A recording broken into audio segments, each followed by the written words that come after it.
Godina Arsii aanaa sirkaatti lola woboo fi humnoota mootummaa gidduutti adeemsifamaa jiruun lubbuun namootaa darbuu jiraattonni himan. Aanaa sirkaa ganda waajjira Aphasaatti humnoota mootummaa lubbuu namoota 3 dabarsuu jiraattonni himan. Godinaalee Oromiyaa garaagaraa keessatti lola woboo fi humnoota mootummaa gidduutti adeemsifamaa jiruun lubbuun namootaa darbaa jiraachuu akkasumas qabeenyi manca'uu himan. Godina Arsii aanaa sirkaa ganda waajjira Aphasaatti 23 bara 2023 namoonni 3 ajjeefamuu jiraattonni himan. Humnoonni mootummaa osoo woboo waliin walitti dhukaasuu hin jalqabin dura gandarra deemuun namoota qabuu eegaluu isaanii himu jiraattonni.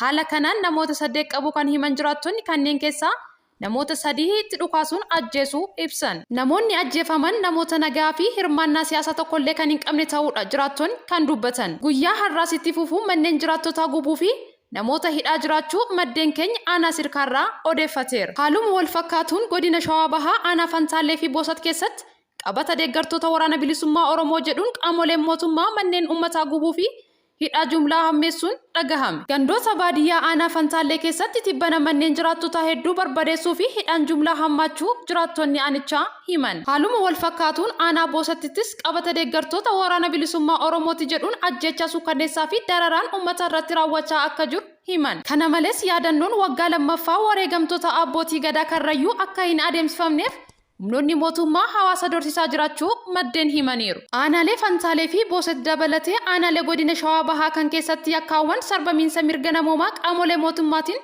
uummata irratti raawwataman hedduudha jiraattoonni. ABO'n wayita mariirra jirutti mootummaan dirreewwan adda addaatti waraana banaa ture mootummaan nagaa buusuuf kutannoo hin qabu jedhe. Dubbi himaan ABO mootummaan kutannoo fi cichoomina ABO'n uummata nagaaf qabu kallattii sirriin hin hubanne jedhe. Mootummaan immoo ABO'n gaafii deebisuuf rakkisaa ta'e gaafate jedhe. Warri dhimma marii araaraa kana itti dhiyeenyaan hordofan immoo yeroo marii nageenyaa adeemsifamaa jirutti mootummaan waraana bobbaasuu fi olola miidiyaa banuun sirrii akka hin taane ibsaa turan. Mariin nagaa Taanzaaniyaa magaalaa Daar es Salaamitti taasifamee ture bu'aan isaa yoo ibsamu qaamolee lachuu komii walirratti kaasan.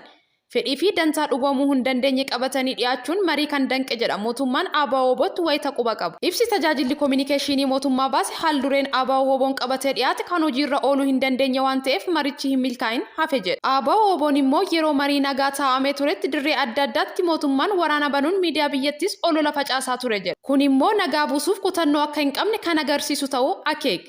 Dubbi himaan ABO Odaa Tarbii 24 barreeffama karaa Tiwiiterii dhuunfaasaan barreessaniin mootummaan irra dibeetu hooggantoota ABO qofaaf aangoo kennee afshaalummaa miliquu yaaluusaatu maricha milkii dhabsiise jedha. Mootummaan ololaa fi waraanaan nu dadhabsiisuuf duula itti fufee kan jedhan Odaa Tarbiin nuti nagaa fi tasgabbii uummataaf boqonnaa fiduu mirkaneessuuf yeroo kamuu kutannoo guddaa qabna jechuun ibsan. Mootummaan naannoo Oromiyaa immoo kutannoo mootummaan nagaa buusuuf qabu yoomuu hin sharafamu jedha. ABO'n haal duree qabatee mariif dhiyaate heera biyyaa birmadummaa fi sadarkaa biyyi irra geesse bu'uura kan hin godhatanii fi qabatama hojiirra ooluu kan hin dandeenye ta'uu hubatamee jira jedha mootummaan. Odaa Tarbiin immoo yeroo mariin taa'amaa turetti mootummaan waraana bal'aa geggeessaa ture jechuun osoo waraanni akkasii taasifamaa jiru marii nagaaf taa'uun iyyuu kutannoo nagaa buusuuf ABO'n qabu agarsiisa jedhan. Ammas nagaa buusuuf kutannoon ABO'n qabu akkuma itti fufetti jira jedha.